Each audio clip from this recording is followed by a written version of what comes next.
जय हिंद दोस्तों। रिसेंटली फिर से ये दूसरी बार जो है जब इंडियन नेवी की तरफ से पाकिस्तानी क्रू मेंबर्स को रेस्क्यू किया गया है, खासकर सोमालिया पायरेट्स से। और इसके रिगार्डिंग जो आर्टिकल्स आप यहाँ पर देख सकते हैं कि इंडियन नेवी रेस्क्यूज 23 पाक nationals from Iranian fishing vessels attacked by pirates. और इसकी रिगार्डिंग वेरियस आप आर्टिकल्स देख सकते हैं। ये बेसिकली जो पूरी घटना है स्कोट्रा में, स्कोट्रा के जो साउथ वेस्ट पोर्शंस है, आप इस मैप के जरिए देख सकते हैं। स्कोट्रा यहाँ पर है, साउथ वेस्ट पोर्शंस यानी मीन्स यहाँ की हम बात कर रहे हैं जहां से इंडियन नेवी ने कुछ पाकिस्तानियों को रेस्क्यू किया। तो कहानी क्या है शुरुआत से समझते हैं। एक्चुअली हुआ ये है, पूरी जो घटना है वो 28 मार्च या हम ये कहें कि अर्ली 29 मार्च का है, जब इंडियन नेवी ने 23 पाकिस्तानी फिशरमैन को सोमालिया पायरेट्स से यहाँ पर रेस्क्यू किया गया। और सबसे अच्छी बात क्या है इस रेस्क्यू में कि इसमें 12 घंटे के अंदर में यहाँ पर इंडियन नेवी ने अरेबियन सी में एक लंबा ऑपरेशन चलाया और 12 घंटे के अंदर यहाँ पर पाकिस्तानियों को रेस्क्यू किया। आपको बता दें कि इसके पहले इंडियन नेवी की तरफ से और एक पाकिस्तानी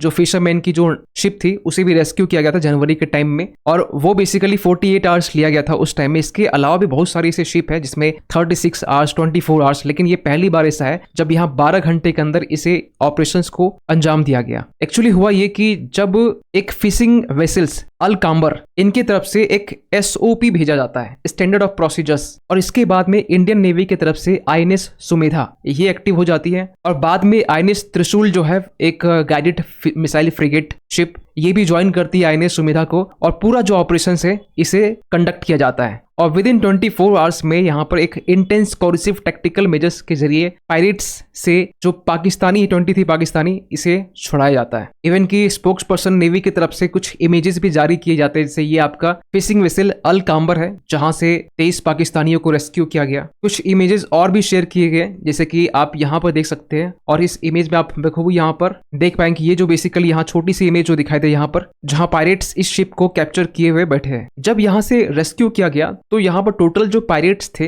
वो 9 पायरेट्स यहाँ पर थे, जो रेस्क्यू करने के बाद में इंडियन नेवी को अल्टीमेटली वो सरेंडर कर देते हैं। हाँ, ये अलग बात है कि इसे इंडिया वापस नहीं लाया जाता है, क्योंकि आपको बता दें कि जब 23 मार्च के दिन जब यहाँ पर इंडियन नेवी की तरफ से रेस्क्यू ऑपरेशन चला जाता है और 27 पाकिस्तानियों को यहाँ पर छुड़ाया जाता है, 27 के साथ में 30 ईरानियन भी थे। उस टाइम में ये बेसिकली जो 35 पायरेट्स थे इसे वापस इंडिया भी लाया जाता है और मुंबई पुलिस के हवाले भी किया जाता है, लेकिन इसको लेकर अभी तक कोई खबर नहीं है कि ये इसे इंडिया लाया गया नहीं लाया गया है। और इसके पहले भी हमने देखे कि जनवरी के टाइम में, 30 जनवरी के बेसिकली आर्टिकल, जब 19 पाकिस्तानी सेलर्स जो किडनैप हो चुके थे सोमालिया पायरेट्स की तरफ से, उसे भी रेस्क्यू किया गया था हमारे इंडियन नेवी की तरफ से। और उस समय जो शिप था वो एक फिशिंग वेसल ही था जिसका नाम अल नियामी था। लेकिन इन सब चीज में एक अच्छी बात क्या है कि यहाँ पर Indian navy without any blood shed, without किसी खून खराबे के साथ में सोमालिया पायरेट्स के साथ में से यहाँ पर पाकिस्तानियों को छुड़ाया जाता है और वो लोग सरेंडर भी कर देते हैं बिना किसी एक सिंगल गोली चले।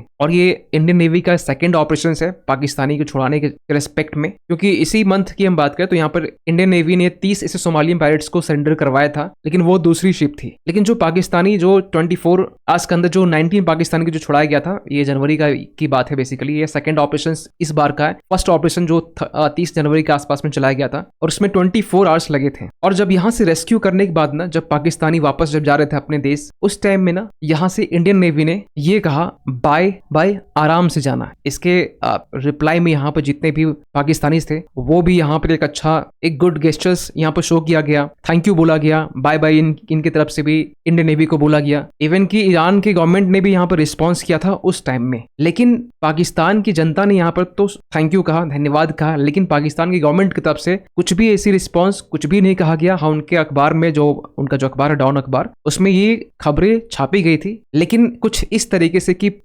इंडिया नेवी ये कह रही है, इंडियन नेवी ये कह रही है। ये वो अच्छा होता कि वो पब्लिश करती कि हमारे पाकिस्तानीज ये कह रहे कि भारतीय नेवी ने जान बचाई। खैर, लेकिन इसको लेकर कोई हमें सर्टिफिकेट नहीं चाहिए पाकिस्तानियों से। लेकिन यूएस के डिफेंस सेक्रेटरी ने यहाँ पर अप्रिशिएट किया था उस टाइम भी और आने वाले टाइम में भी इंडियन नेवी का जो रोल है बेसिकली एंटी पायरेसी ऑपरेशंस को लेकर, अरेबियन सी में जो चलाया जा रहा है उसको लेकर। और इंडियन नेवी आज के टाइम में कमिटेड है, खासकर इंडियन ओशंस हो या फिर अरेबियन अरेबियन सी हो, इसमें इस रीजन की सेफ्टी और सिक्योरिटी के लिए कमिटेड है हमारी इंडियन नेवी। इसीलिए यहाँ पर इंडियन नेवी जो है अभी तक सेवरल ऐसे ऑपरेशन चला चुकी है जो पायरेसी से रिलेटेड हो, चाहे वो अरेबियन सी हो चाहे इंडियन ओशन रीजन क्यों ना हो। तो ये जो सोमालियन पायरेट्स है ना, इसकी थोड़ी सी अगर कहानी हम जाने, एक्चुअली ये एक फिशरमैन थे और फिशरमैन से ये बन गए, ये एक डाकू, एक पायरेट्स बन गए। लेकिन आपको बताना चाहते हैं सोमालिया के बारे में थोड़ा सा डिटेल्स जो आपको पता होना चाहिए। ये एक अरब कंट्रीज है। क्यों? क्योंकि आपको बताना चाहते हैं यहाँ पर मेजोरिटी जो रिलीजन है यहाँ पर वो सुन्नी इस्लाम को मानने वाले हैं। इवन की जो इसकी कैपिटल है मोगादिशु, और एक टाइम में कभी न कभी